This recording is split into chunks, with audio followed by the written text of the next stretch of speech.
Hello everyone, this is Scott Hale, and in this video I want to give you guys 3 tips for folks that are unemployed and that are, and they're searching for a job. So number 1, don't rely just on recruiters. That's the most common mistake a lot of unemployed folks make. They're waiting for recruiters to call you for leads. You can certainly do that, that's a great avenue, but that's not the only avenue you want to rely on. So with that said, the suggestion I can give you is, just to use a quick example, if you have an advertising background, if you work for an advertising firm, go on Indeed, look for advertising companies that are hiring. Then do a little research on those firms and see if you have any mutual connection. Reach out to that HR and hiring manager, maybe reference that mutual connection, and or just reference a specific position that you would like to apply for.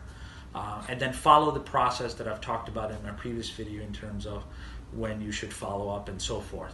Of course, LinkedIn, you can do a lot of research, targeted research on which companies you should be applying for and so forth.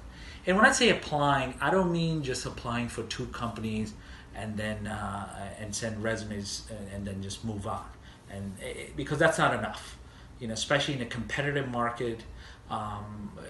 You want to be a little bit more aggressive in terms of, not aggressive in terms of following up, aggressive in terms of applying to a lot of companies, because ultimately sometimes it could be a numbers game. And number 3, make sure your resume is up to date. Now I know that sounds very obvious, but a lot of times we update our resume once and then we're constantly using the same document for every single position that's out there. Resume to me is a working document. Look at the job description you're constantly applying. You may see a bullet point in the job description that you may say, you know what, I have experience with XYZ. I've done it. Well, throw that on your resume. If you're comfortable, you can speak to it and you've done it, it's okay to add and upgrade your resume. If you need more space, well, start deleting things from your past that you've done in 2002 that's no longer really relevant. But constantly update your resume. And I'm not suggesting to have 10 different documents or resumes either.